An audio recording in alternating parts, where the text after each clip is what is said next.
Ladies and gentlemen, welcome on into another episode of the Lake Effect Lounge. It's a Friday night. I'm Brian Philos. My co-host, Fatty, couldn't be here today. Thankfully enough, Matt's filling in. Matt, how we doing today, buddy? Oh, I can't complain. Let's go. We got beers, Cleveland sports. It's a Friday night. I don't have to work tomorrow. How much better can this get? Oh, well, could have a few less injuries pop up over the week. That would have been a little bit better.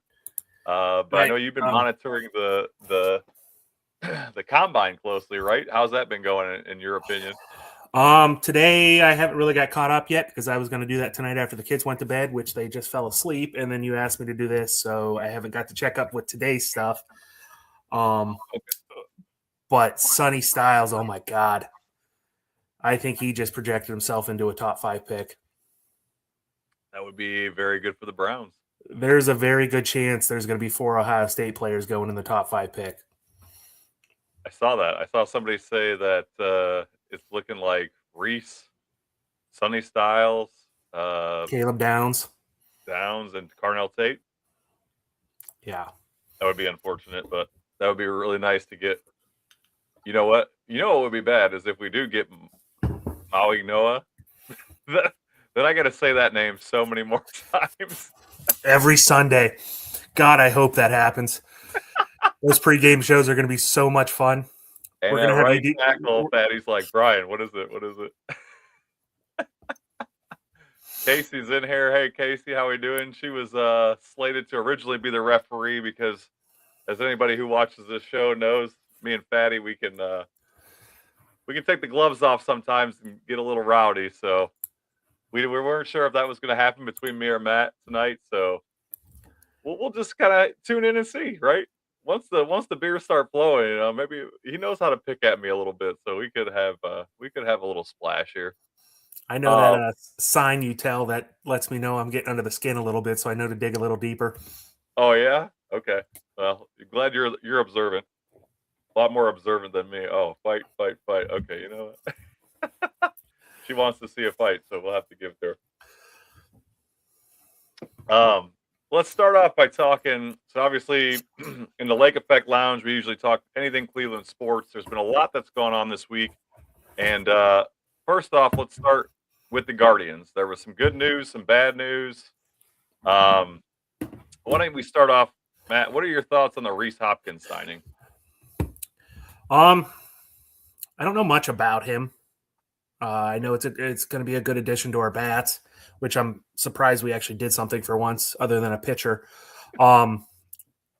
It's not much money, so that's probably why they went after him. I know our owners are – I wish Uncle Jimmy would be as cheap as them and never signed Watson to that deal because if we'd be in a much better place right now, but that's jumping off topic. I don't know. It's a potential signing to potentially make the starting roster for the majors. It's a minor league contract initially with a pay scale for the majors, so we'll see.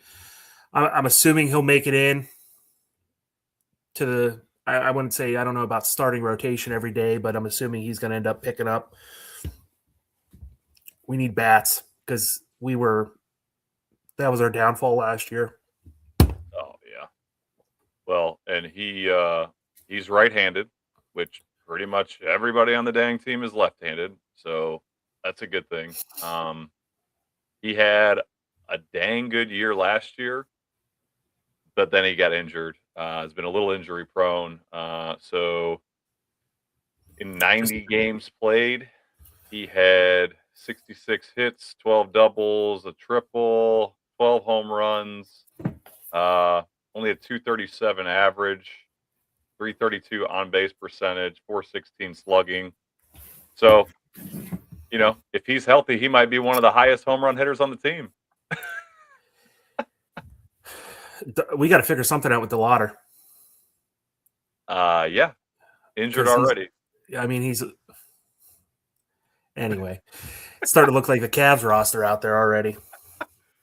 No, I was when I watched the Cavs game on Wednesday, I was like, it was a close game, and we were doing our pod, and I kept looking in, and I was like, man, I was like, what's going on? Where's Mitchell at? I was like, I knew Harden was probably not going to play. And then I looked at the injury report. I'm like, man, we got like Ellis, Mitchell, Harden. Obviously, Strus has been out. There was like somebody else is like, when did all these guys get injured? What happened? What happened to that Knicks game, man? They just You know it's bad when the injury report comes out on your phone and you got to scroll to get through it. I'm sitting there going like this. I'm like, there's not that many people on the damn team. I mean, we're playing low tonight too, and they're what is it, 84-81 right now. Keeping up with the Pistons. Up. Okay, well that's good. With considering our two best players are not playing tonight, so that's pretty good sign, I would say. I mean, especially everything you've seen. I mean, those last few games. I mean, Jared Allen. I can't even imagine what's going on in his head right now. He's probably like, yeah, this is what you paid me all that money for. And I'm hoping that injury to Harden's thumb is exactly what they said. Potentially, he's only going to be missing 6-ish games. No surgery. Because, I mean, we can't afford to make a trade like that and then not have him potentially long-term into the playoffs if it's a nagging injury or... Well, the good news is we were already used to that with Darius Garland. One foot and then the other foot. All it went from the big toe to the thumb. No, but there's one of the doctors or whatever I follow on Twitter. Not to say that I don't know his credentials or anything, but he said that it was the way it worked out. It was a clean, whatever it was, sprain or whatever. Typical time back from the NBA is 6.5 games missed. So that brings us right, I think, to the early part of March. Yeah, I think it plays out to be about 2.5 weeks. Okay. So probably maybe a little bit. From when he made that post, because I saw that post too. Okay. So it was, it's bad timing, but really. It's kind of better timing than it could be. Right. Yeah, for all these injuries, really. I mean, hopefully these guys are all back and healthy-ish come mid-March, maybe. And then, they can build some dang chemistry considering, Harden has only played, 7 games, I guess, with the team? I think Harden came in playing like he's been here his entire life. Oh, yeah. Well, his basketball IQ is through the roof, and that's one thing, when the trade first happened, obviously I was in Disney World with my kids, and I have every alert possible by ESPN, CBS Sports. My phone dings the moment anything you can bet on happens. And we're in line. Mickey Mouse walks by. My kid freaks out. We have to jump out of line, of course, after waiting 25 minutes for the Ferris wheel. And the guy walking by sees my Browns hat on. He goes, Cleveland fan, did you see you guys got Harden? I'm like, no, we didn't. What are you talking about? And then my phone dings. I'm like, how did this guy know before? He's got all the he's got all the Wi-Fi's down there. He's got the hot spot. That's something. But at first I was like, I hope he comes in here thinking I just want to win games. And I think he did. He doesn't care about it. Doesn't seem to care about his stats. He just wants to win. He wants that ring. And I saw he posted on Twitter right after he came here after his first or second game saying, I'm here to win a ring and retire. Really? So I'd be perfectly not retire right away. He plans on winning and retiring here if he wins. Interesting. So hopefully that's based on his history, I don't believe that, but I mean, we're going to get LeBron James next year and Bronny, so because I think Bronny's got to come with him. Because if Bronny stays in LA, he's going to get cut. And then when he gets cut, he needs one more year to be vested in the NBA to get his lifetime retirement. So LeBron's not going to allow that to happen. Yeah. LeBron's best thing he could do is say, hey, if you sign my kid too, I'll come here for a league minimum. Let's win some games.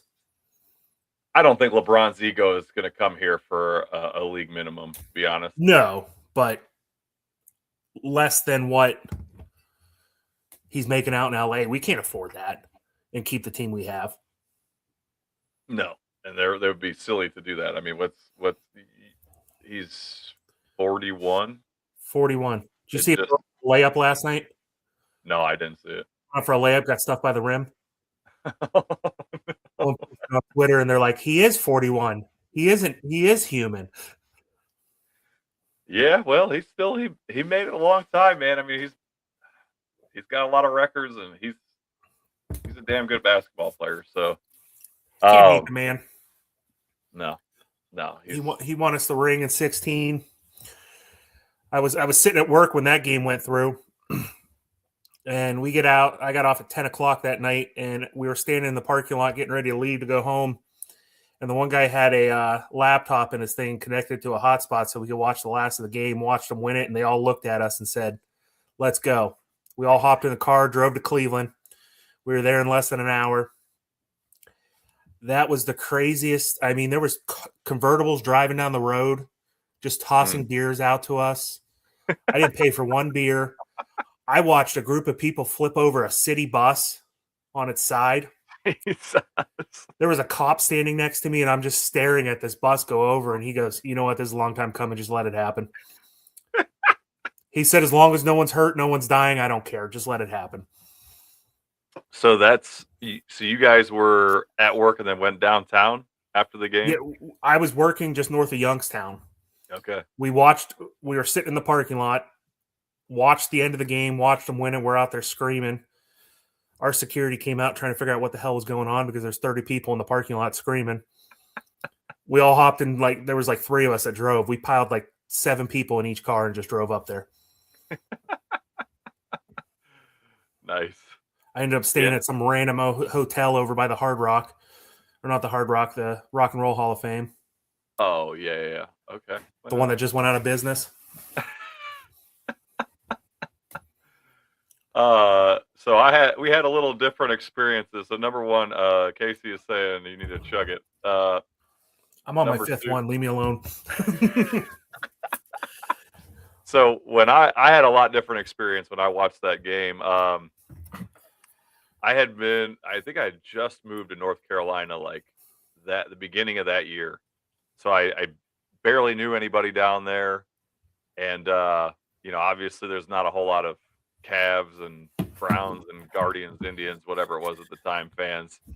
So I watched a championship of a team that I loved since I was a little kid, all by myself in an apartment. And I was celebrating. I'm like, man, I look around it's like me and at this point I just moved in or something. So maybe I had just moved in. I had a futon and a TV and that was it. I was like, man, this is so sad. It's like I should be in Cleveland at the watch party. So I'm glad one of us got to enjoy that night. Oh, it was people. I almost called off that night, but working for the state, they probably would have frowned upon that. I was still working for the state at the time. Yeah, you gotta get a case of the sniffles. You can't control when that happens. Just don't end up on TV.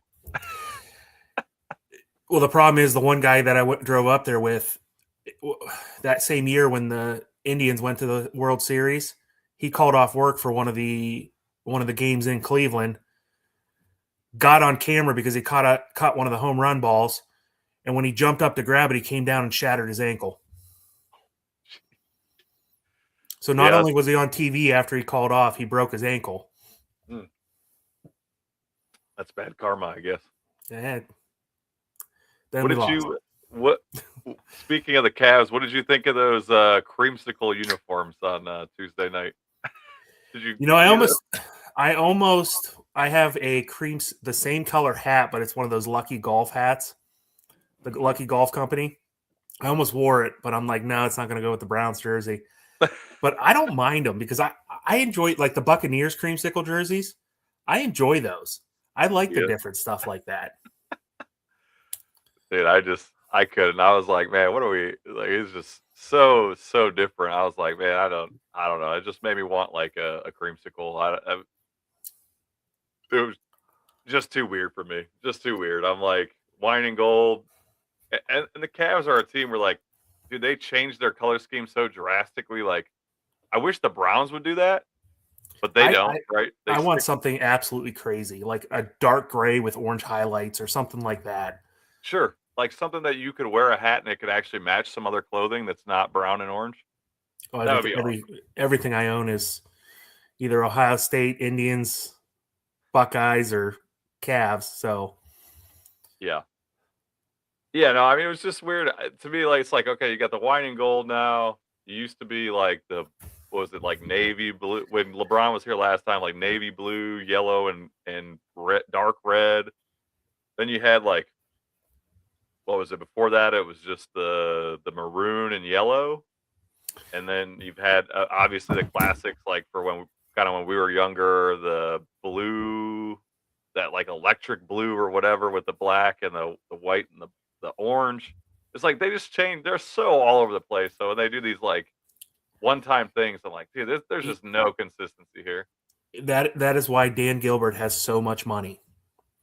Because every time they come out with a new scheme, everyone goes out and buys one. Yeah. So then their jersey sales are through the roof again. Mm. It's You I know mean, what? how many Browns jerseys can you buy? They all look the same. I have a Jamal Lewis jersey that I bought when he was playing here. It looks the same as this one. And before anyone in the comments says this is not a Deshaun Watson jersey, I would never do that. That this is definitely the best, if not the second best, Browns player ever to play since '99. It's Phil Dawson. Oh man, we should have had people guess. Is there Oh, any other number fours that for the Browns that are out there? I without people in the chat, people in the comment section, let us know if there's any other than our favorite buddy Watson and Dawson. Let us know who else wore the good number 4 for the Browns. You can cheat, we won't know the difference. there's been 4 4. All right. Well, let's see since if anybody in the '99. chat knows. Um, but other than that, man, for the Cavs, I kind of mentioned Jared Allen. I just like started to think of it, and in all honesty, I use Chat GPT a little bit here, but do you think that he is more like a high scoring Rodman in the last like 12 games, or would you say he's more like a Dwight Dwight Howard. Howard in his prime? What do you Dwight Howard. Dwight Howard? This dude, Something since that Hardman trade, something clicked with him, and he was like, "Let's go." it's insane. Like I've been wanting the Cavs to get rid of him for 3 seasons, at least 2.5 seasons now, and now I'm like, where has this player been? Where has this player been this whole time? Like, this is crazy. Does he already have a double double tonight? Let me check. Darn close. 17 and 8 right now. Still with 9 minutes to go in the fourth quarter. So I just absolutely wild to see Jared Allen doing this stuff. And I know our good friend Zach on the network is probably like, he's probably taking his victory laps because a lot of us were giving him crap, saying, how much we wish they would have traded Jared Allen. And he's like, nah, man. He's like, he's a really good player. And we're all like, get out of here. I have a strict rule with my teams is I don't give people shit about stuff when they know more than me. Mm. And Zach is so knowledgeable when it comes to. I mean, I get 90% of my NBA news from him. I mean, not to toot his horn right now, but he knows his shit. If anyone out here is watching likes the Cavs and they want to get their fix, go to Network 216. Definitely follow his videos. Follow him on Twitter. He knows his stuff. Yeah, he's on all the platforms. He's on TikTok as well, across the Cavs, ATC. He's good, man. He's been And if you look through our network Twitter page, you'll see probably about once a day a retweet of his because we're always throwing his stuff back out there. oh yeah. Well, let's shift gears a little bit back to the Guardians. We kind of been dancing all over the place a little bit tonight, but hey, what the hell? It's Friday night. Let's enjoy it. What do you think about Quan to center field? You think that's going to stick? You want to know my honest opinion on that? They moved him to center field because they're going to get more money for him when they trade him. Oh, Oh, I don't like that. I don't either, but I have a feeling that's what it's going to be. We're not going to re-sign him. We're going to trade him mid-season Mm. Is this because, the final year of his contract? yeah, See, I think he's the right kind of player because he's not a power hitter. That he's yes, not going to command. He's not going to command a lot of money, right? So like that's exactly the kind of people that like Dolan wants. Dolan wants those people that he can trade away and get his little minor league players that might potentially become something someday, so he can build them up and get rid of them too. The only person that sticks around is Jose because he's willing to take these team-friendly deals. I mean, dude, we already have like a log jam of mediocre to slightly above mediocre talent in like the minors. Like we don't need more of those guys. We need to get rid of those guys. Like we need to combine some of those prospects and move on. You know what I mean? Who was your so back a couple weeks before all these people started signing with other teams? I guess it's been a little longer than a couple weeks now. Who was your main target? Who, if money wasn't an option, who did you want? I mean, I don't follow baseball in general that closely, so I was That's just my problem. I know the Indians. The only yeah. way I got into knowing other players well is fantasy baseball that my brother-in-law got me into a couple years ago, which my draft's coming up next week, I think. So this is going to be interesting. But So do you do a full like reset every year? yes, Okay. full draft every year, and it's every game's different. You can change your roster every day. You have 12 starts from pitchers. It's you're on that every day. If you miss a day or two, you're going to lose that week, Oh my gosh.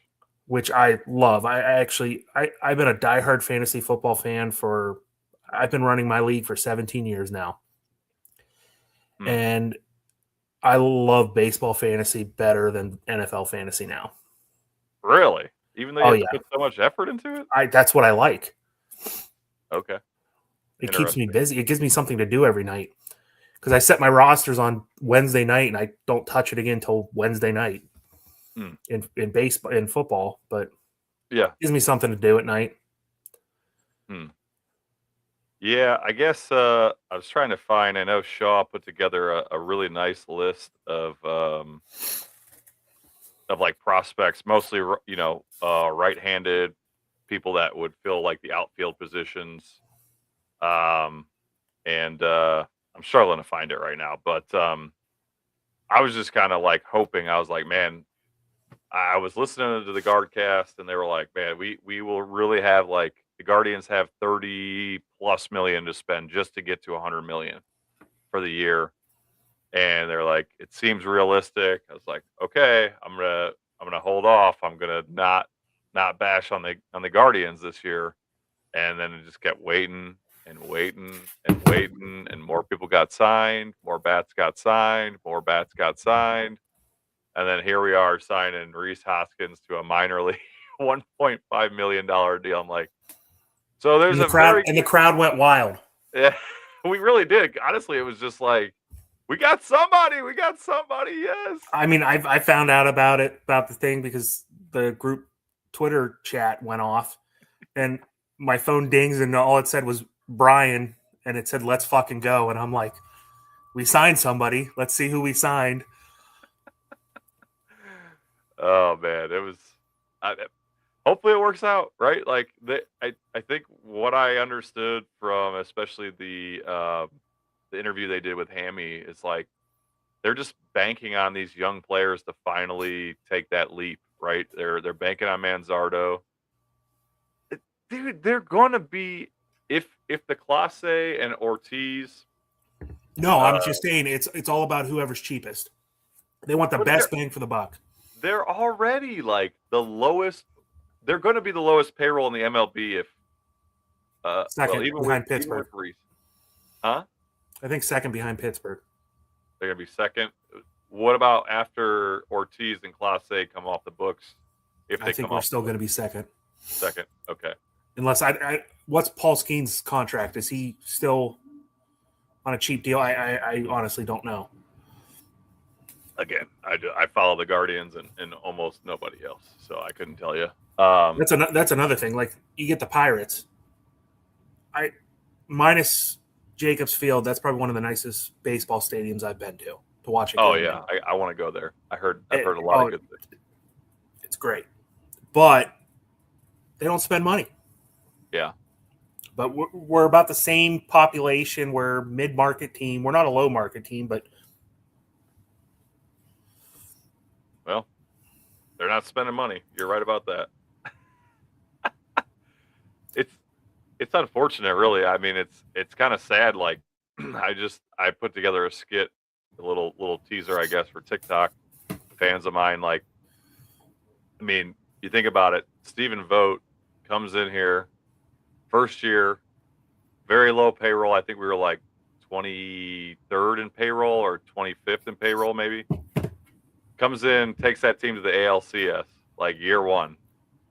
And then what happens in the offseason between 24 and 25? We get rid of Naylor, and I can't think off the top of my head, but like, we traded Jimenez, our shortstop, to the Blue Jays, and it's like, okay, Naylor was good, but Jimenez wasn't great. But I'm like, we didn't get anything really like excellent for those trades, right? We got more prospects and Ortiz, which, whatever.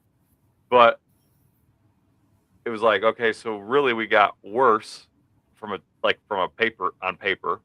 And then he's like, oh, well, that's fine. Like, you want me to just go win the division again? Yeah, no problem. We'll lose in the first round of the in the wild card. But I was just like, dude, what? So, then he goes, I could just envision him going to Dolan this offseason, maybe in, I don't know, November, December. Hey, Paul, we were 24th in payroll. I got us to the ALCS. We dropped down to 27th in payroll, and I still got us to win the division. You think you might be able to spend just a little bit of cash? No, you know what? You know what we're going to do? We're going to spend even less.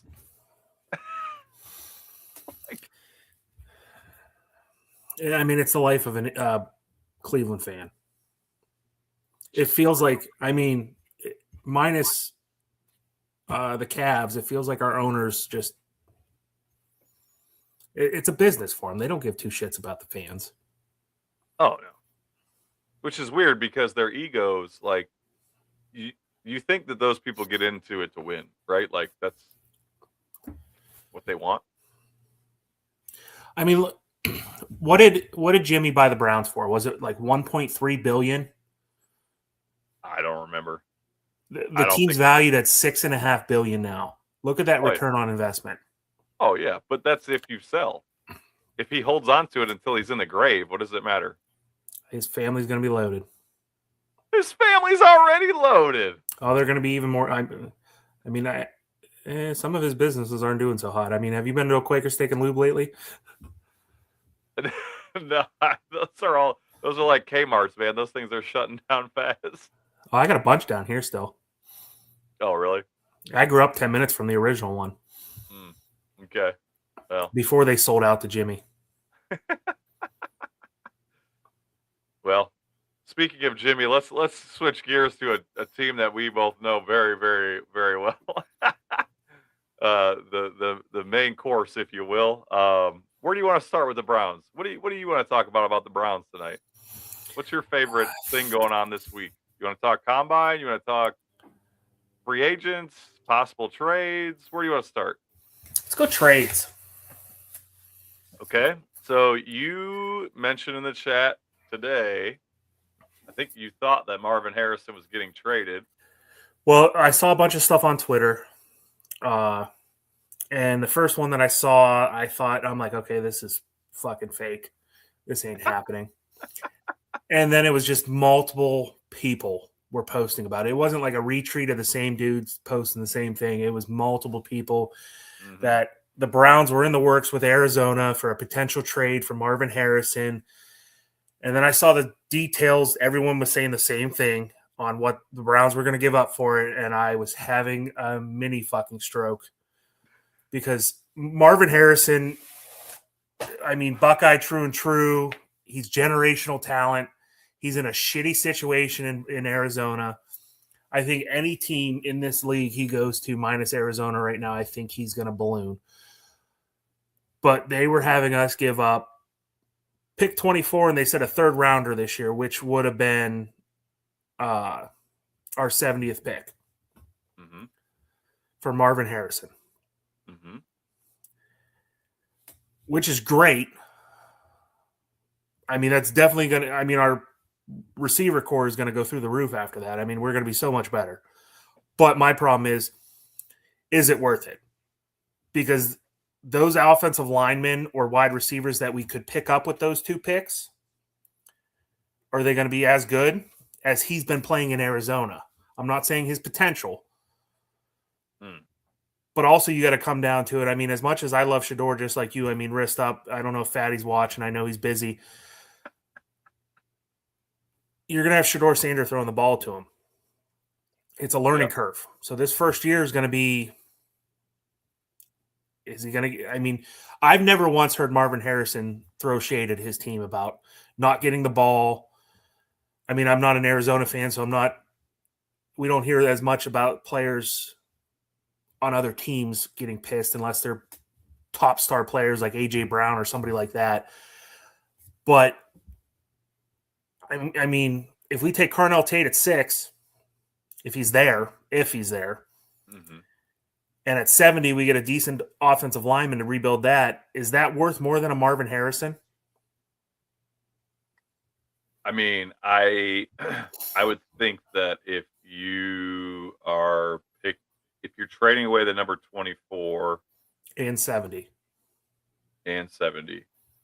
which I don't believe that, but if you were, let's just say hypothetically, you're not drafting a wide receiver at 6. You're almost certainly drafting an offensive lineman at 6. You're taking your buddy you're Francis, so you can't pronounce his name. Right. Yeah, hopefully, if he's there. But if you do that, if let's say you trade down, but somehow a miracle happens, you trade with Dallas and get 12 and 20. Like that one I put out today. We trade down with 12 and 20. We take Fano at 6, Iona at 20, and then we get Lomu at 24. 3 offensive linemen in the first round, which people are going to be calling us crazy for that. But look at where our offensive line is going to be after that. Well, also, if instead of Lomu at 24, we had Marvin Harrison like in that mix, how are you feeling about that? Like, I would be excited about that. So you're saying trade 6 down either way, get 12 and 20, trade 24 away still? Yeah, I mean, if that's the scenario, I'm okay with that. So if that trade goes through for Marvin Harrison and that happens, and we master getting through with Dallas to get that trade off and not give up 39. Sure. There's a lot of Dallas fans on my post that I made today about that trade. They're like, we're not giving up 12 and 20 for just 6. We want 39 too. And I'm like, there's no way. Sure, yeah, you can want all you want. Yeah, shit in one hand, wish in the other. You're not getting it. Yeah, I also saw somebody saying that some Atlanta fans saying they wanted Denzel Ward for a conditional 3rd and a 4th round pick. I'm like, yeah, good luck, pal. Maybe this year, and then I want your first rounders for the next 3 years after that. I'm okay with it. I would be okay with it. I'd be okay with it if we traded down out of 6 and got more draft capital. Even if we didn't, I would be okay with it. I think there's a strong chance they're signing at least 2. I would say they focus on 2 of the top 6, 7 offensive linemen that are available in free agency this year. Hopefully, they somehow convince Batonio to come back. I think there's the longer it takes, the more realistic the possibility is. I know everybody that's close to the Browns keeps saying it's not. So Your face says otherwise. that extension that they put through on his contract to push back his decision, what is it, till mid-March? I think it was March 13th. When they did that, that tells me he's thinking about retirement, but he's not ready. Oh yeah.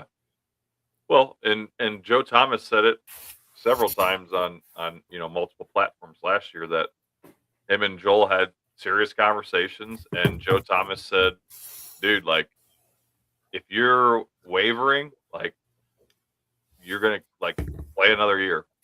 Like, he's like, "You'll know when you're ready. Like, your body will tell you or whatever, right? Like, I'm not an offensive lineman. I don't know anywhere near as much as Joe Thomas, but I've heard him talk about it several times, and so my gut feeling is that with this delay, is he's coming back. Now, again, I don't know anything. I don't have any insider information. Everybody that is close to the Browns actually says the opposite, that, it went from 95 chance to retire to now we're down to 75% chance to retire. Which, just having him in the room with these rookie linemen that we're going to be bringing in is going to be so valuable to that team, just as a mentor standpoint. Yep. That it's almost worth saying, hey, even if you want to retire and don't want to play, can you stick around for a year? Well, that's kind of what coaches are supposed to be for, right? But our track record with that. Everything's different now. Monken's here. Don't worry. How old are you? How long have you been a Browns fan? I'm 38. I've been a Browns fan my whole life. I mean, like, seriously started watching them almost every game. Was probably right around, like, when I was in college. That was like the Brian Hoyer, Johnny Manziel year was probably the first. Maybe it was earlier than that, but yeah, somewhere around there. I was like 01, 02. Okay. When Sundays were demanded by my dad, we're sitting on the couch and watching football. You have no choice on anything else. That's what we do on Sundays. Mom makes spaghetti, and I mean, it's the Italian way. We watch the Browns and eat spaghetti. You don't miss a game no matter what. It's been depressing. Well, I know it's been depressing. I had season tickets for a long time. Oh, boy. Casey feels old. Casey, you're 29. Calm down. It's all right.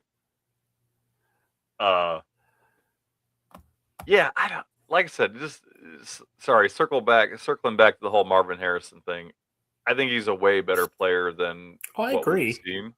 But I'm scared about giving up that much for him. So the thing that keeps happening in the back here is, like, what are the two positions that Andrew Berry sucks at drafting? Wide receiver and offensive line. So, unfortunately or not, like, who's to say that even if he drafts, like, he gets it right? Like, you're really big on Jennings Dunker. You're really big on Freeling. You're big on Mayoga. You're big on, like, a lot of these people. What if he goes and says, and we've both been on the same pods on the fantasy, on the mock drafts, which most people that know offensive linemen are telling us that Lomu is actually better than Fano. So what happens when we draft Fano? And we have to move him to guard? To bust, or turns out to be a guard. And then we still don't have a freaking tackle because DeJuan Jones gets injured in week 5. Like, or KT Levison, like, we've seen that traffic cone out there. Like, you know what I mean? Not wrong. What confidence do you have that, like, we get it right? Even I mean, I know we've been doing a lot of draft analysis, but, like, not all these players are going to pan out. That's just the reality of it. But here's what I keep telling myself Okay. to make myself feel better.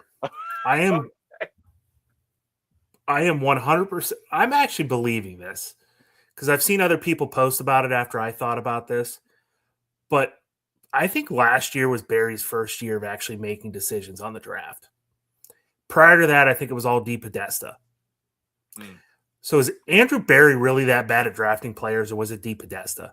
Because here's my thing: if it was Andrew Barry making those decisions all those years, there's no way Jimmy would have kept him. Well, but then again, Jimmy didn't know how to fire anyone after DePodesta left anyway, because Kevin Stefanski should have been gone like week 3. I'm 100% positive if DePodesta would have stuck around, Kevin Stefanski would have been gone by, I don't know, week 10. No. Yes. Stefanski was DePodesta's guy. It doesn't matter. DePodesta wanted them to hire Stefanski before the year before. Look how that worked out. I know. I get it. That baseball guy can go back to Colorado. Yeah, good luck, Rockies. And I mean, they've been terrible for anyway. Yeah, well, and that brings up actually something that I didn't even put in our little rundown, but like those grades that came out that the NFL was trying so desperately to hide this year. Like, I love the corporate aspect of all this. Like, what? You're going to try and hide your grades? Like, I don't know. It's just hilarious to me. But anyway, and I sent it to you and Fatty. Like, the thing that stuck out to me the most, like, unfortunately, it's just some bad stuff, right? Treatment of families is a D-. Locker room is an F. Food and dining area is a D+. Come on, Jimmy. Come on. Like, dude, you have more money than any of us. Let's go. But anyway, so the biggest things that surprised me on this grading scale is that the head coach was a C-. The special teams coordinator was a D, and the offensive coordinator, Tommy Rees, was a D+. So have fun, Atlanta. Seriously, I mean, maybe something weird will happen in Atlanta and they'll be successful. But like, if the players, all 53 players, are saying D+, and C- for the coaching staff, like, what? That's not good. That's not a good grade. A C- is the highest out of those 3, and it's like, we all saw it. We complained about the special teams all the damn time.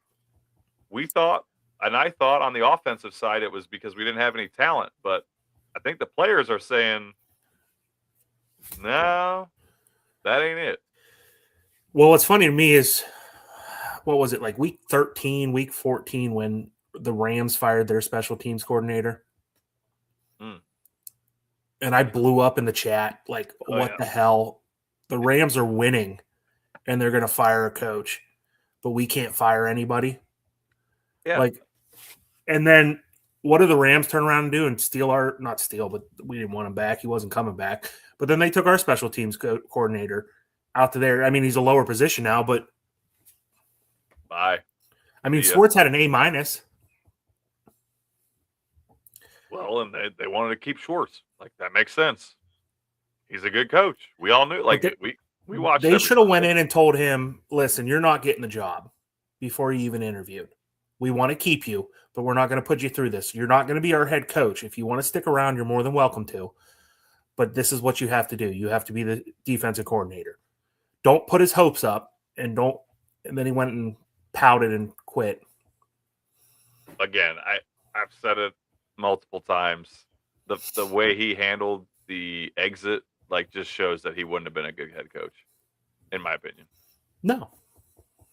I mean, he's a really, really good defensive coordinator. We've seen that time and time again, but we've also seen that his time at it's kind of like James Harden, right? He comes in kind of hot, ramps it up a little bit, and then after a few years, it's like, man, is it really that good? Like, people are already questioning. I mean, let's not forget the Houston Texans playoff meltdown. Like that was under Schwartz too.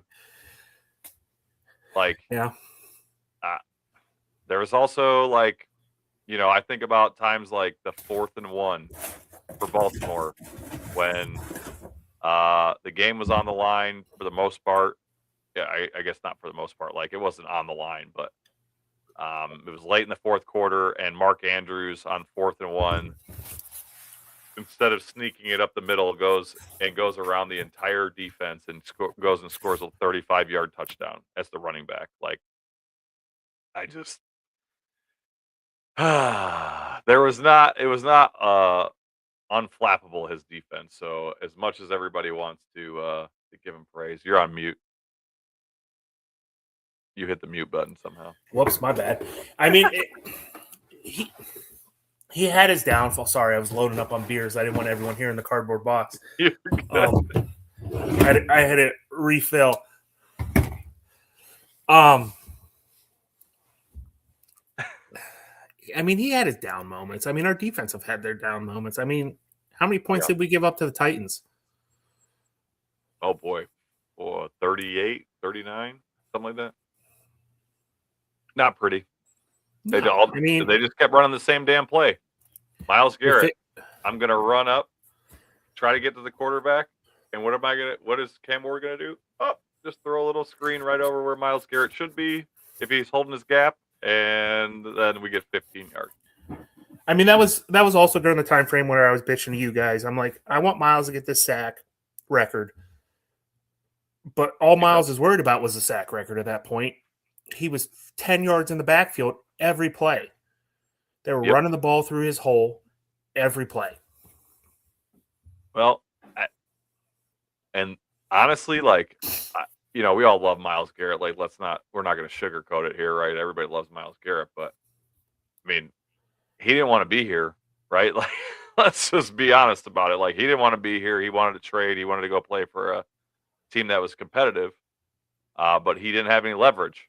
So instead, he signs a major contract. He gets a bunch more money, and he gets kind of stuck here. Like, we've seen it time and time again. Like, Dwayne Bowe is the example that sticks out in my head. Like, anytime you try and like just anchor a dude here with money, and he doesn't really want to be here, like, and again, I'm not saying that Myles isn't a team guy, because I think he is, but at that point in the year, you could tell that was all he was going for. But again, that's all he had to play for.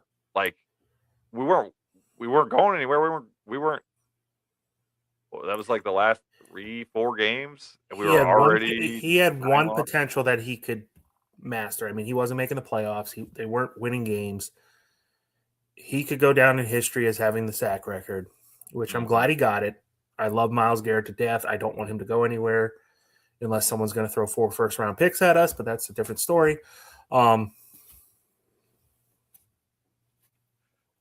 Dude, come on. These goofballs on the national media are all talking about, oh, yeah, I just saw today the Jahmyr Gibbs, or no, Jameson Williams, I think is Jameson Williams, and 2 first-rounders from Detroit for Myles Garrett. And everybody on the panel is like, no, if you're the Browns, you got to do it. You got to get rid of him. I'm like, what? Maybe St. Brown and 2 first-rounders. Well, and think about it, right? The Lions, they're picking at 18 this year, 17, somewhere around there. 17. They're not going to be picking that low. Most likely. They'll be in the 20s again next year. So it's going to be a late first-round pick. Right. Which at that point, I mean, next year, the draft, I mean, it's flooded. There's going to be people that would have went top 10 this year probably going in the second round. Yeah. Which is insane that some people stuck around. But what about the other? We kind of we're all over the place here, but with the receivers, we talked about trading for receivers. I mean, there's a long list out there, and you've made a couple lists yourself. I mean, outside of So Harrison, you said you really don't want to give up a first round if we don't have to, or a first and third if we don't have to. Brian Thomas Jr., Jalen Waddle, Chris Olave, AJ Brown, Keon Coleman, DJ Moore. Any of those guys you hire on, then. And I left Garrett Wilson out of there because I don't think Garrett Wilson is going anywhere, and I don't think we can afford him anyway. So, out of those guys, I mean, you like any of those guys better than Harrison? No. Okay. So if No, but I'm coming down to a strictly draft capital money standpoint. sure, I mean, don't get me wrong, Harrison's. I mean, I would love to have him on our team. yeah, I don't And know. I mean, truthfully, the more I talk about it and the more beers I have, it doesn't sound that bad. Well, the other thing that I've seen this this week was Zach Jackson is a guest on UCSS all the time, Ultimate Cleveland Sports Show, and he's also what do you call it, like one of the beat reporters or whatever for the Browns. So he's at all the practices. He's at the combine this week. He's always around the team. He had mentioned on their show that he said, this is quote for quote, this year I think the plan is to go get Malik Willis. Let's just start there. The plan is to go get Malik Willis. What do you think, Matt? Fuck no. You don't want him, or you don't think? No, I don't. I don't want him. But I mean, he has like you're a very No. analytical guy. He's got the best analytical EPA. Like I Shador don't- was all the way down here. And, He's had a couple good games, and no, that's just no. That's all I got for that one. No. He's if going to he- want way too much money, and then we're not going to have a single penny to spend on any other position. Give me Linderbaum. So you're not willing. I'd rather to give spend, Linderbaum $20 million a year over taking Malik Willis.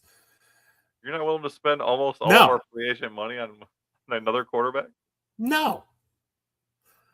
There is no way in hell I want Okay. anything to do with Malik Willis on Cleveland.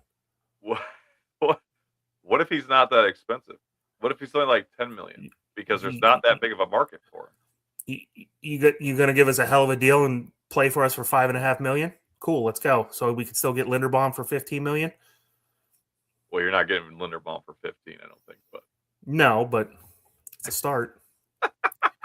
Listen, all right, as much as we hate on Barry, Barry's going to pull some shit, and we're going to end up with like $43 million in cap space somehow. oh yeah, for sure. Denzel Ward is getting restructured.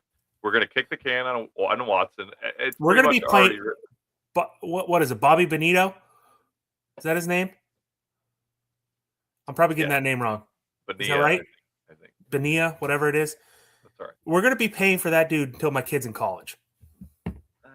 I don't think that long. I don't think the NFL works like that where they can drag it out. But What does he get? 1.7 million every July for the next 20 years, and he's already been getting it. He hasn't played a game in 15 years. I just know I get the tweets every year. It's like it's Bobby Bonilla Day. I'm always in Florida or in Myrtle Beach golfing, so it's always the week of the 4th. Well, there you go, right around the holiday. All right. So the second part of that quote that I left out on purpose. If that does not work, so if your boy Malik Willis doesn't come here, My boy. which I'm going to ride this until we know for sure. Oh, you got my blood pressure through the fucking roof right now. No, unfortunately, I'm not a big Malik Willis fan, so I can't even dive in deeper. But if that doesn't work, the plan is to trade for Anthony Richardson.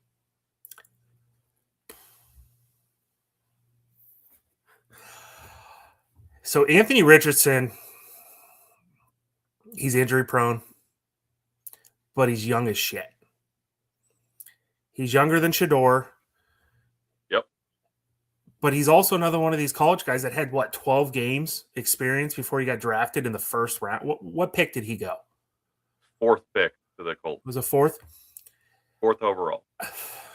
We're terrible. No, we're terrible at producing quarterbacks that suck. We can't bring anybody out of the shithole. So no, I don't want him either. Really? See, so What would we be giving up for him? I can't imagine as much. I mean, they benched him 2 years in a row for. Will they take one of our 16 fifth rounders?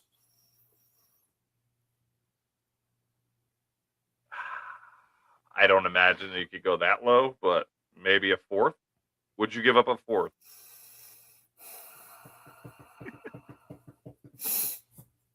No, I'm riding with Shador next year. So the thing that intrigued me is right now Shador doesn't have any competition. No, he's got Watson, who, I mean, if Watson plays at his potential that he was years ago, not even years ago, it was only a couple years ago, and balls, and we only got him for one more year. We're not going to re-sign him. No.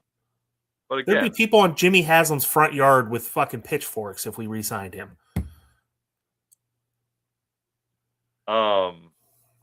but he obviously Dylan Gabriel, we all know, unless Kevin Stefanski comes knocking and wants his boy back, he's not competition. And Watson is. I don't buy this. Watson is back. I mean, I've seen enough of these stupid videos of him like throwing a ball in shorts. So he's back for 2 weeks and then he breaks something. Yeah. So fair trade compensation. Oh man, this is not here. Okay. So I actually like Anthony Richardson. Okay. I think that you already mentioned he's raw, right? I think he's got a lot of similarities to Lamar Jackson. And we saw what Todd Monken could do with Lamar Jackson. A very athletic quarterback. Now, the biggest thing that Anthony Richardson has that's different than Lamar is that man can throw the dang ball from one end zone to the other, I feel like. No problem. I think Baltimore would be the best fit for him to sit behind Lamar for a couple years. And then go somewhere else. Or when Lamar phases out, because I'm convinced Lamar's on a downhill spiral. Well, he's not running back to the bathroom. Fuck. You remember that game? I do. He went and took a shit and then beat us. I'll never forget that. Well, what do you make about JOK? Is he coming back? Is he not coming back? Do you believe Mary Kay? Do you believe Jeremiah Owusu-Koramoah? Or do you think it's not possible? I think he wants to come back. I think he's trying to come back. I think Mary Kay was reporting something she heard because the possibilities were so low of him coming back that she was willing to put that out there. But I don't think JOK was ready for that to be set in stone yet, and that's why he did what he did. I want JOK back. My biggest fear is what JOK are we getting? Yeah. Because after an injury like that, I don't care who you are, you're going to be hesitant to do anything. Yeah. You're not going to be the same person you were. Yeah, that's fair. And I don't know. After I saw it kind of reminded me of the Ryan Shazier injury, and just that was terrible. Knowing how that worked out, I hope that he doesn't come back, and it's even worse. I would hate for that to happen. For my love of that player, I hope to God, if he wants to come back, make sure you're at where you were when you left. If you're going to come back and you're going to have a less than mediocre season your first year back because of your fear of the injury, whatever it may be, don't ruin it. Don't do it. Agreed. So focusing on linebackers, do you think we can afford to re-sign Devin Bush? It depends what we do in free agency too. It depends what we want to do in free agency. Because if we re-sign Devin Bush, that's going to very limit what we. because Devin Bush outplayed the Cleveland Browns. He outplayed the possibility. I mean, he did. He outplayed what we can afford to pay him. Yeah. Well, I mean, he had his best season last year. And we can't franchise tag him because I think Fred Warner's the highest paid linebacker right now at that position, and he's making $21 million a year. The franchise tag, if we were to franchise tag Devin Bush right now, is somewhere around $29 million, which is insane. They need to recalculate these franchise tags to coincide with who the highest paid person at that position is, not some astronomical number. And I know why they do it, because they make it hard on the team to want to screw over the player and say you're not going anywhere. Yeah. But it's not realistic. But if you think about it from the player's standpoint, like think about it's good for the players. Yeah. It's great for the players because they have the best of both worlds. Yeah, you franchise tag me, cool. I'm making $29 million this year, which is probably $10 million more than I'd make anywhere else. Or I can go to the team I want, make $10 million less, and actually have a potential to win games. Well, but you also think like the players have to think about it from their standpoint of like, what if they get injured? Like, absolutely, right? So let's say my personal opinion with these franchise tags: if you franchise tag somebody and they get hurt, you're screwed. The team as a whole is screwed. You should have to pay them for a couple years to make up for what they lost out on.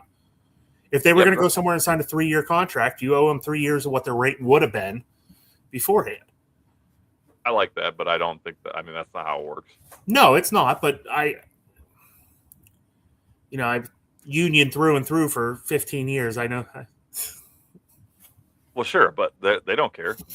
No. Again, you mentioned it already. They care about their money, and they don't. If they don't owe you, they're not going to pay you. Like, if they can get out of the Watson, you think if they could got out of that Watson deal 2 years ago, you don't think they would have got out of every dollar they could have? Absolutely, they would have. Well, I knew when Chubb hit free agency, and he didn't make that much down in Houston. And when the Browns weren't willing to sign him just for nostalgia alone, for what he's done, for what he can do, for that low amount, I knew Jimmy Haslam was like, I don't care what you've done for this team. It's strictly business. I mean, to an extent, but I mean, yeah, we're not in a position to do any of that right now. Like, we're also a team that... You're telling me you'd rather have Ford over Chubb? No. For the same amount of money? I wouldn't. But, I mean, at the time, not knowing what you could even get out of Nick Chubb anymore, you're not wrong. Mean, you have to make an evaluation. And at the time, right, it's like Ford is healthy and Chubb's not. So, it's a business decision, right? Like, yeah, I love Nick Chubb just like everybody else, and I love Baker Mayfield, and I've loved a lot of players, and they've done a lot of players wrong, and it's a business at the end of the day. I mean, it's a business. Well, that's like Stefanski's interview he did the other day with that Bucks fan. Did you see that? Dude, Bucks fan came up. Well, I'm a Bucks fan. He was dressed head to toe in creamsicle orange Bucks gear. And he goes, I'm a Bucks fan. Stefanski goes, no shit. And then he blasts into, would you make any different decisions based on how you know how it worked out? And he pulled his normal shit on the podium where he turned a question into a question and didn't answer anything. Well, we need to play better. We need to do better as a whole. I watched that today, actually. I was so annoyed. I was like, I pulled it up because I saw the headline, right? He said no shit. And I was like, oh, okay, like Stefanski opened up. And I was like, I watched that and I go, same exact guy. I'm like, dude, you can't even answer a freaking question. So annoying. Podcast that you volunteered to go on to. Yeah. It's not even like it's a news media shit. About a team that you're not even coaching for. Involved like, in. Yeah. But the nice thing, like the refreshing thing about Todd Monken is he's not going to do any of that. Like, he's going to tell you what's on his mind. He's not going to dodge questions. I'm here for it. Like, I have missed that for so long. Like Kenny Atkinson in the post game pressers, he's to the point. He's blunt. He says, "Hey, we played like crap tonight." Whatever, right? Like it's so refreshing to hear somebody just say it like it is, rather than try to sugarcoat around it.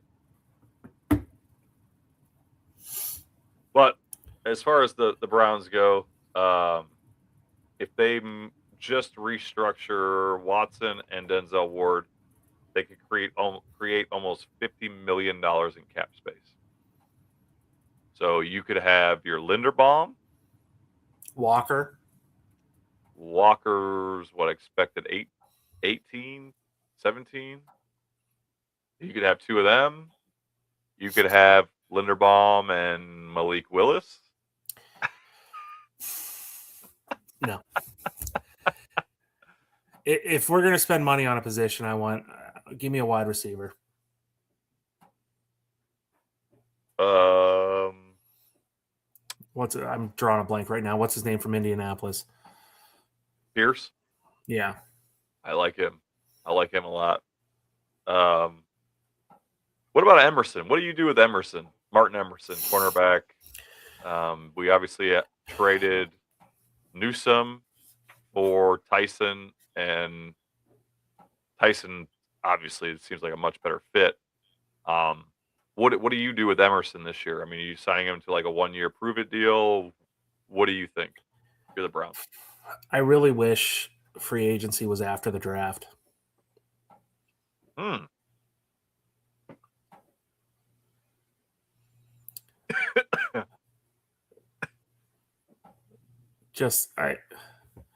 an interesting thought. As I cough myself. Interesting how? I mean, I guess just because it's never been that way. So it's like interesting just to think in that way. So you would basically sign your rookies first, figure out who you can get, and then build your team after that. I mean, wouldn't it make more sense? Because you know what positions you targeted in the draft afterwards. You know who you got. You have the players in the building.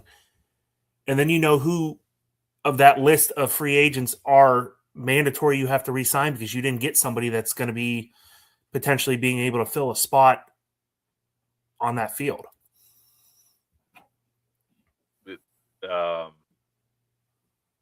Whenever you see a meme of like somebody's mind just being blown right now, that's what's going on in my head right now. Sorry, that's why I'm just like sitting here just like befuddled. Am I wrong though? No, but I guess all you're doing is instead of creating a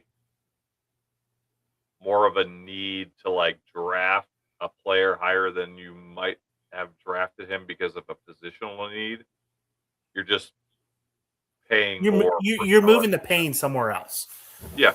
But if we got a cornerback, 3rd round, 4th round, that could potentially come in and fill a hole, do we have to pay Emerson whatever he's worth? Because that rookie's going to be cheaper no matter what. Where we're drafting him at. Yeah, I don't know. That's a good question. Let me think on that. Let me get back to you on the next factory of mock drafts, and I'll throw it back at you. I'm like, there's like a lot going on up here. I'm like, man, this is a very interesting thing to think about. I just want to say, out of all the podcasts I've done with you over the last couple months, this is the first time I think I stumped you. This is the first time you got me to shut up, huh? Thanks for saying it so nicely. Also, Casey, I appreciate your concern for my life. Don't joke. Don't worry. I had those guys up there in your hometown on speed dial for you if you were to fall out. Oh, thank you. Appreciate it. Yeah, they know where I'm at. I had your address typed into the text already. The man's not breathing. We're in the middle of a podcast. We need him to come back. Come on. He hit the table at the right angle and the camera bent down. I can see him. He's struggling. You always thought Fatty was going to be the one to kill you. Yeah, well, depends on if it's a day that ends in Y or not. Well, anything else you want to talk about, Browns? Let's see here.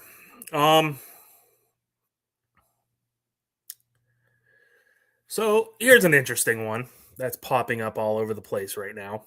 Okay. Rookie quarterbacks in this draft. Hmm. Do you want to target one?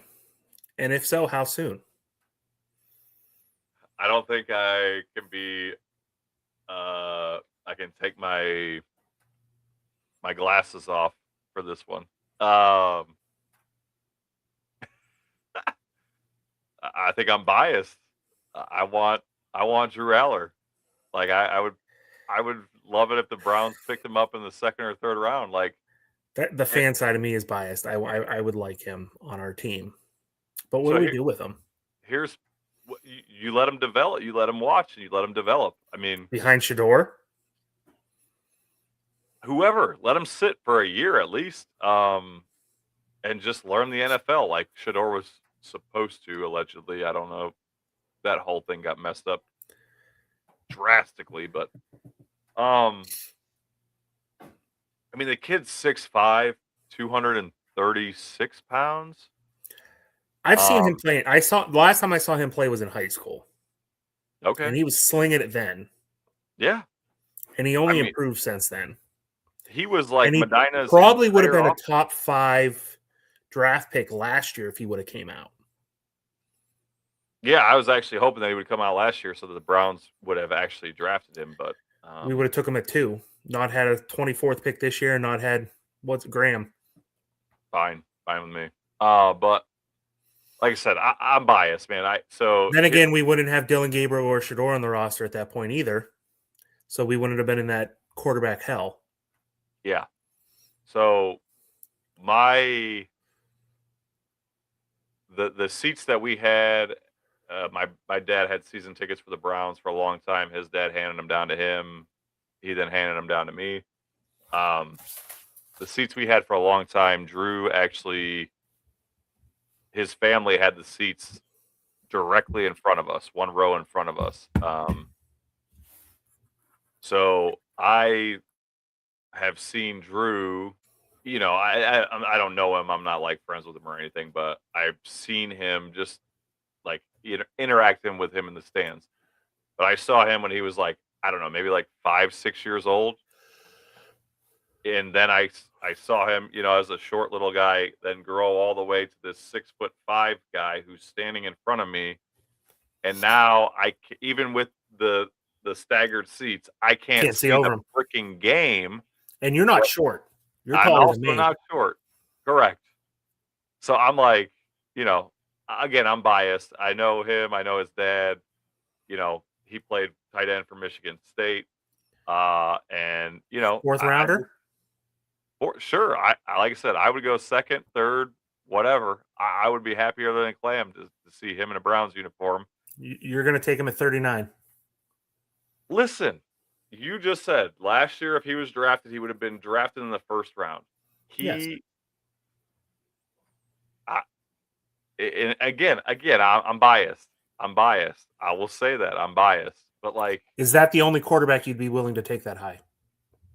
In the 3rd round, 2nd round, yes. So again, I admit I'm biased. Like I know it. I'm a Drew Aller fanboy, but Nussmeier, I don't want anything to do with that. Who else is? I'm drawing a blank. Who else is even available at quarterback that would be lower? I'm assuming Ty Simpson is coming off the board in the 1st round. We wouldn't even have him. Some of the other players I can't even think of off the top of my head, but just there's nobody else that excites me. I think. So we got Fernando Mendoza, who will be gone. Ty Simpson's going to be gone before 39. You got Nussmeier, Drew Aller, who is currently the 4th ranked quarterback. Obviously, Saturday is going to tell us how that shakes out. Yep. Because as much as tape doesn't lie, the combine for some reason is God's word for NFL coaches. Mm-hmm. And then your buddy, Oh, your no. favorite quarterback Carson coming Beck. out of college, No. Carson Beck. Nope. I don't want him in the 7th round. And then Cole Payton from South Dakota State University. Oh. He did pretty good. He was pretty good in the Senior Bowl. So why didn't he go to North Dakota? Why couldn't he just do what Josh Allen did? Well, No, what's his name? What's his name went there too? Malik the Willis? Eagles. Jalen Hurts? No, before that. Wentz. Oh, Wentz. Wentz was there too, wasn't he? I thought he was the same. Maybe, I don't know. No, man. Again, none of those guys excite me. None of them. I just He was at North Dakota State, which that's the same one as Josh. Cole Payton's North Dakota State. I'm sorry, I didn't mean Oh, South okay. Dakota State. Okay. I got you. Sorry. No, that's fine. I am intrigued by him, but from what everything I've read so far, and I'm not going to pretend that I've done a ton of research. I haven't gone down deep in the rabbit hole, but I haven't touched quarterbacks. No, I know. Like I said, I'm a fan of Drew Aller. I'm biased, but I also think I think what's going to happen is he goes to the combine and he just lights it up, and somebody's going to draft him higher than the Browns are going to be even able to anyway for where they're comfortable. So it's not even going to matter. Well, the problem that we're going to have, I don't know if it'd be a problem for us, but the problem the NFL is going to have this year with the lack of talent at the quarterback position coming out in this draft is teams are going to overpay for quarterbacks that shouldn't go where they go. That happens every year, though. But I think it's going to be worse this year. You're going to see quarterbacks' names get called in the 3rd round that you're like, who? I mean, maybe. Yeah, I guess maybe it's possible. But to an NFL team rolling the dice on a third round pick on a quarterback, dude, that's like a lottery ticket, man. You scratch that off and you win $1 million, that's franchise changing. So why not roll the dice? You're not wrong. That's why I try to tell Fatty. I'm like, dude, you know, as much as I hated the Dylan Gabriel pick, Andrew Berry's over here putting in lottery tickets. What I love is I'll do mock. You know how many mock drafts I do. Too many.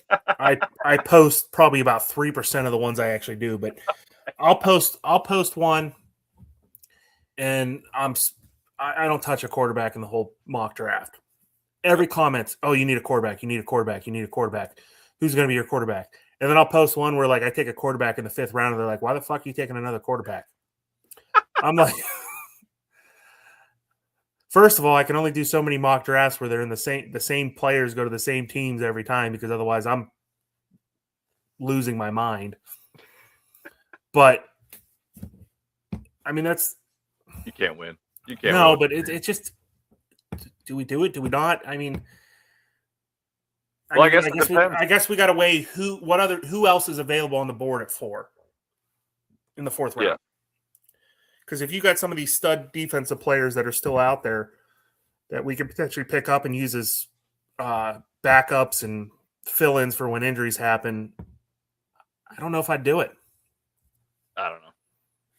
I mean, you're scratching off lottery tickets at that point, and you're just hoping something works out. But like I said, other than Drew Aller, I don't know. Nobody else excites me. So it is what it is. I'm the same on the quarterback. I mean, he's the only one I know anything about after Mendoza and Ty Simpson. Yeah, that I've done more research than what ESPN's told me. Oh, you don't want Carson Beck at 6, you little bastard. No, that's a fatty thing. I just know your blood pressure goes through the roof when we mention it, so I love doing it. I know. That's all right. It's gotten worn out. That's all right. Oh, man. All right. Well, I think we've droned on enough here. I appreciate you jumping in, filling in, Matt. I'm sure anytime. Fatty's watching somewhere, and he's enjoying the show. Casey, I hope I don't think we did too much boxing as much as me and Fatty do, but hope we kept you all entertained. We thank you all for joining us. Please like, subscribe, whatever you can do to engage with the Network 216.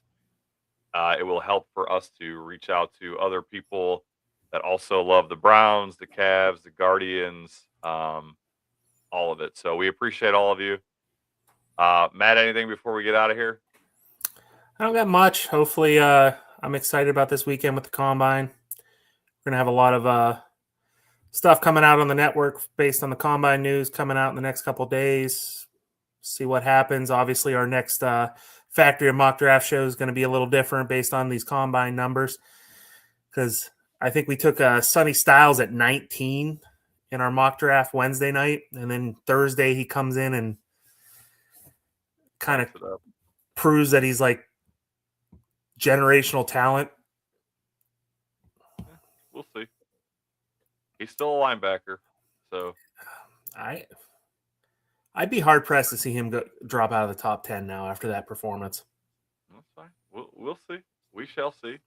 And before we go, just to get your blood pressure up again, 6th pick rolls around.